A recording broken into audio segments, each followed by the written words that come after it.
a delegation of Jews, before a gathering of Republican Jews, and they declared war on America first. They declared war on anti-Semites, on anyone criticizing Israel. They said they're going to write down everybody's names and they'll punish everybody who goes against Israel. Mark Levin said powerful and rich Jews, that's a quote, are calling him and saying, what are we going to do about Tucker?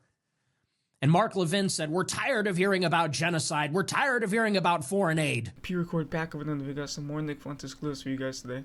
First clip I got for you guys is Nick saying that the Jews have declared war on America first, which is facts. I mean, we've seen what they did to Tucker, you know, and Candace. You know, they tried to get Tucker the interview down. They called him an anti-Semite. I mean, they are declaring war on America first. And if people can't see that, I mean, honestly, I don't know what's wrong with it. And like this person said at the bottom of the comment, they've been at war with Christian civilization. It's facts. We are founded as a Christian country, you know. Like I said, you can say whatever you want. Our roots go back to Christianity. And people want to bring Islam and this and that. They want to try to bring in their stuff now. Like I said, Muslims. And it's all good. I mean, you believe in what you believe in. But at the end of the day, this was founded as a Christian country, you know. And people need to respect that instead of trying to bring in whatever they want, like the Quran, all that. Like, get out of here with that stuff, man. Like, we only push America first here. We're only America and that's it, you know. If you don't like it, well then, you can get out of here, man. It's that simple. And then Nick talks about meetings with that big Jewish leaders have been having in the last couple of weeks, like major corporations, Larry Ellison. I mean, that's a couple of the name of his son, David Ellison, who bought Paramount and Warner Bros. You know, so I'm gonna stop doing the talking. I'll let you guys watch it. Just I'll ask if you guys like, subscribe, comment down below your thoughts on the video. Helps me out, helps the channel out. Nick's live Monday through Friday on Rumble. I'll link it down below in the description. Everyone have a good one. This is Nick. Our featured story, we're going to talk all about these meetings that are going on. How can we describe it without being anti-Semitic? You tell me. What are we supposed to call this? So we discussed this a little bit last night. Over the past few weeks, there have been several high-level meetings of Jewish people? Jewish people? What else you want to call it?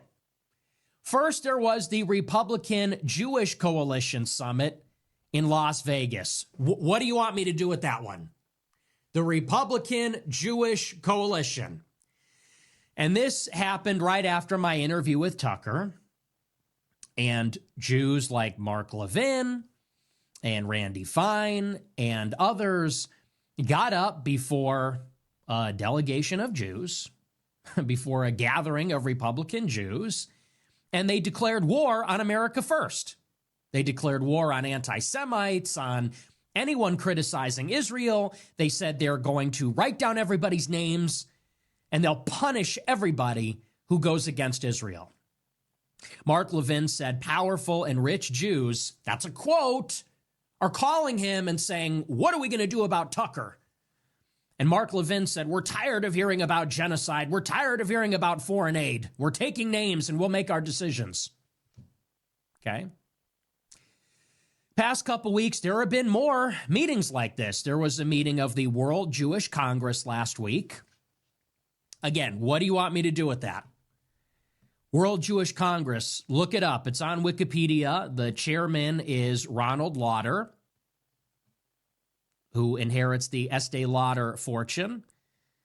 And the president is a Rothschild. No, I'm not making that up. That's who's in the leadership. And the member organizations consist in the B'nai B'rith, the ADL, Hillel, the Jewish Student Organization, Jewish Lawyers Association, World Zionist Organization. They're all constituent members. It's like Davos, but for the global Jewish community. It's just what it is. Okay, I'm not being conspiracy theorist. I'm not being anti-Semitic. I hope I'm not sounding hateful. It's what it is. And they get together last week, and Ronald Lauder gets before the body and says, we need to pass laws banning anti-Semitism. This weekend, there was another such meeting, the Jewish Leadership Conference, hosted by the Tikva Fund. And there, Joe Lonsdale received an award. Joe Lonsdale from PayPal Mafia, Stanford Review. Ben Shapiro and Barry Weiss had a discussion. I believe John Fetterman was hosted at another similar conference. All of these meetings over the past several weeks are bringing together the most powerful Jewish influencers, billionaires, leaders, congressmen, and they're coming together in the past several weeks with the very clear message, which is that they are now going to strike back. They're going to strike back against everybody that has been criticizing Israel for the past 2 years. And they're taking aim at what they call the far left, led by figures like Zohran Mamdani and Ilhan Omar and the rest of them, and the far right, led by people like Tucker Carlson and Andrew Tate and Candace Owens and myself. They are putting us in the crosshairs. How much clearer could it possibly be? Honestly. Because you have on both sides, you have on the right and on the left. On the right, you have Christians who believe in human rights, Christians who believe in universalism, Christians who believe in mercy and compassion, Christians, and by the way, American patriots who believe in America first, against a foreign policy where we go out in entangling alliances in search of enemies to destroy.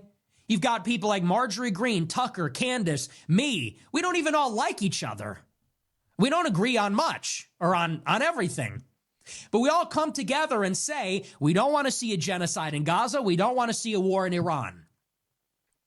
On the other side, you have the progressive left. You've got Hassan Piker, you've got Anna Kasparian, you've got Zohran Mamdani.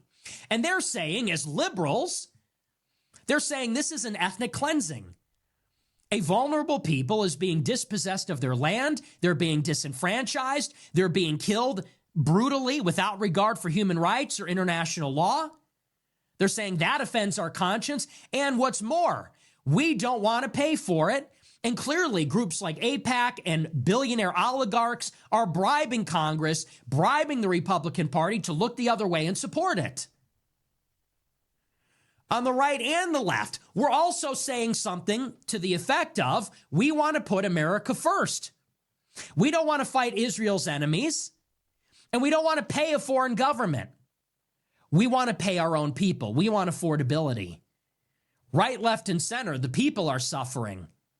Inflation is high, prices remain high. We're in the midst of stagflation, a frozen job market, giant question whether AI will deliver. The government's insolvent. On both sides, we want to prioritize a domestic agenda, a trade policy, an infrastructure program that is going to create good paying jobs for us, investing in public services. But we can't do that when we're fighting a war with Iran or giving Israel limitless missiles. And to this, you have Jews on the right and left. Okay, think of it. On the right and left outside of this, you've got Tucker, Marjorie, me, Candace, Christians and nationalists. On the left, you've got liberals and progressives. Zohran, Hassan, Anna Kasparian, we're all saying something like America first, stop the genocide. But the Jewish community, right and left, Barry Weiss and Ben Shapiro, John Fetterman and Ted Cruz, Joe Lonsdale and the Adelsons, as well as other billionaires, as well as other people situated on the left. They're all saying, no, these guys are the problem. They're isolationists. The America Firsters are isolationists and backed by Qatar. The progressives, they just hate Israel. They're third worldists. And they're bankrolled by the Muslim Brotherhood. You've got the Marxist Islamists on one side. You've got the Qatari Nazi isolationists on the other. And we need to control the media. We need to buy CBS. We need to buy TikTok. We need to make anti-Semitism laws. We need to take back control over the governorship of New York, the presidency of Columbia University, the mayoralship of New York City. We need to wrest back control over the media. so that we can keep the gravy train flowing, so that we can keep Israel getting the missiles to defeat Hamas, keep Israel getting the support to defeat Iran and expand their country. And in order to do that, we need people not to criticize our influence in America, which purchases those things. Could it be any more clear? What else would Joe Lonsdale, Barry Weiss, Fetterman, Shapiro, we have these meetings, the World Jewish Congress, the North American Jewish Federation, the Jewish Leadership Fund. It's Jewish people coming together on the basis that they're Jewish, asking what is best for us. I'll also say one last thing. This is why this is so maybe remarkable. It's because the premise of Western civilization right now, the post-World War II consensus, is that everybody, and in particular white people, cannot do the same thing. Right? The post-World War II consensus is that you cannot organize on the basis of race because that leads to the Holocaust. Example.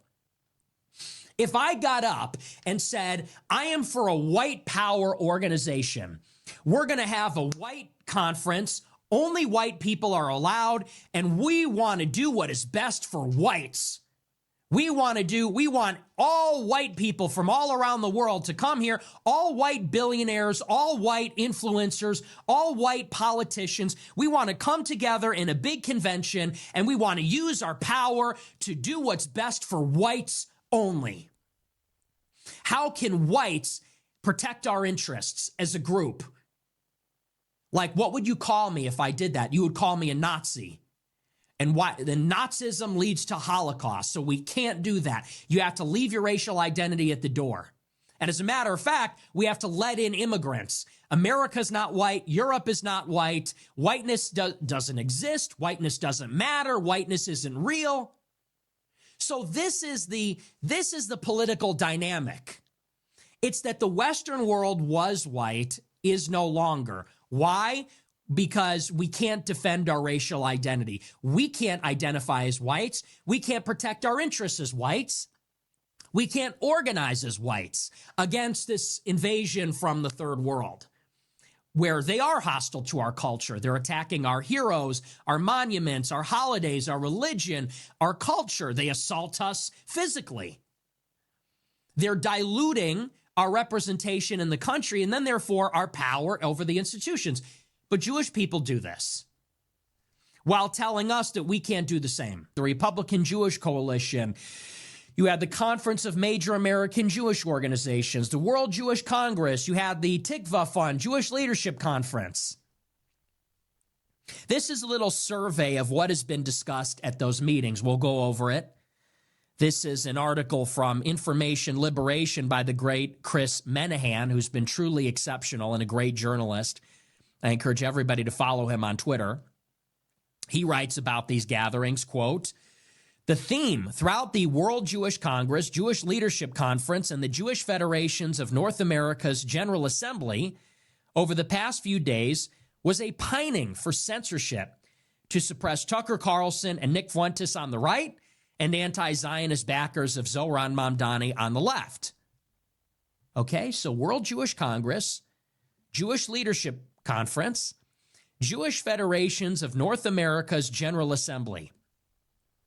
Now, in the first place, before we even get on into what they talked about at these meetings, let's just first say, what else are we supposed to call this other than conspiracy?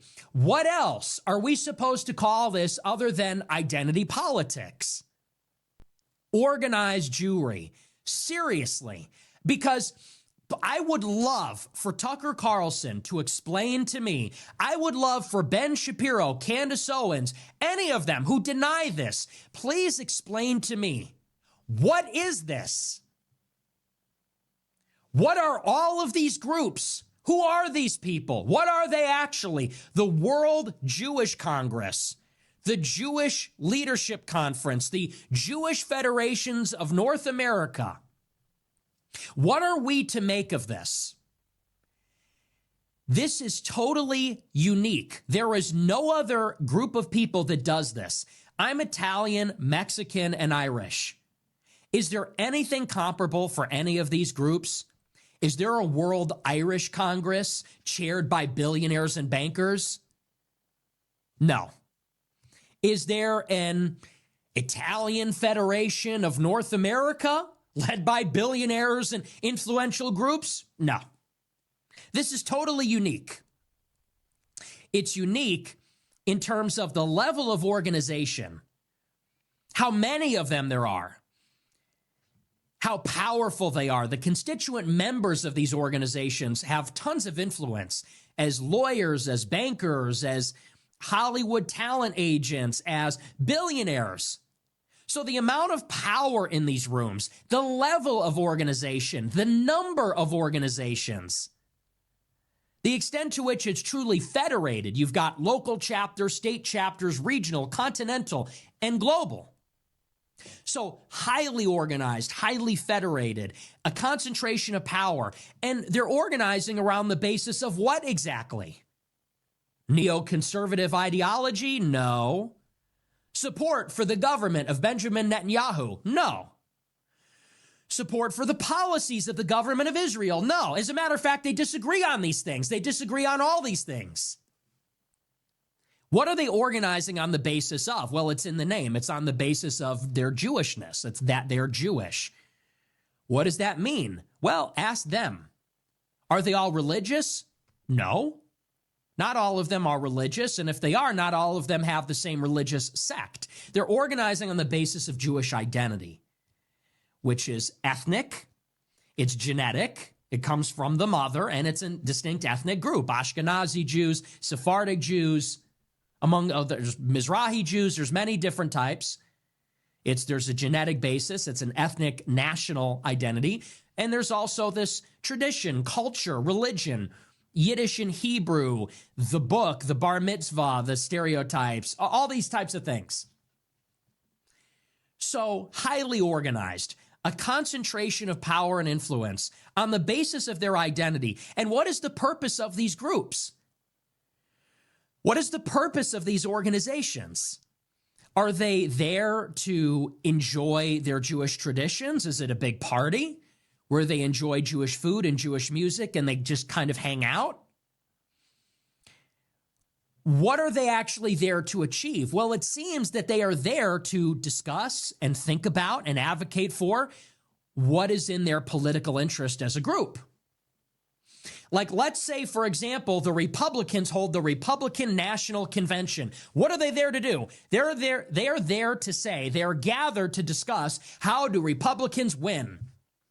How do we beat the Democrats and have Republicans win? If you come together as a women's group, what are you there to do? If you're there at a women's leadership conference, you are there to talk about what's wrong with women, or women's problems, let's say, and advocate what's best for women. You might talk about domestic abuse legislation. You might talk about abortion. You might talk about whatever. But it's by women, for women, as women, what's best for women. So what can we conclude about the World Jewish Congress? What is that? It's chaired by Ronald Lauder, a Jewish billionaire, and the president is a Rothschild, a member of the Rothschild banking family. The constituent members of the World Jewish Congress, the member organizations, are the B'nai B'rith Society, which is in bed with Israel, Hillel, which is a student group, the Jewish Lawyers Association, the ADL, the World Zionist Organization. Now, we can also say at the same time, is every Jewish person in the world a member of these groups or wielding power? No. But it doesn't mean that these groups don't exist. And they are claiming to represent, and I think legitimately so because of their power, the global Jewish community. Irrespective of nationality, borders, ideology, religion, they all come together as Jews of the world, members of the Jewish tribe. And, you know, people can say, well, not every Jewish person is in it. Okay, but like all the Jewish billionaires are. So who speaks for the Jewish nation? The Jewish billionaires and the powerful Jewish people in banking, Hollywood, finance, or like some guy that claims to be 3% Jewish at your work, you know? So we have to deal with this. We have to deal with this, which is that this is identity politics. They're organized on their Jewish identity. That's how they're not organizing as religious people, as Abrahamics, as people of the book, as Israelis. It's like Nick said. I mean, dude, the Jewish people, like I said, they're trying to say what's best for us, for me and you, the American people. You know, it's crazy, bro. It's crazy. These people aren't for us. You know, I think all Jews are bad. You know, but we all know that America is controlled by Jews, and it's not gonna change anytime soon. You know, unless we all unite and become America first. You know, and start pushing that. I just got done watching a video of President Nixon. He was talking about AIPAC and how they give money to all the presidents. This was back in 1973. You know, it's crazy. This stuff's crazy. This stuff's been going on for decades. You know, but yeah, that's all I got for you guys today. All I ask, if you guys like, subscribe, comment down below your thoughts on the video. You know, helps me out, helps the channel out, push more America first, more Nick. I'll link it down below in the description. Nick's live Monday through Friday on Rumble. And thank you guys, and everyone have a good one. And this is Pure Record out.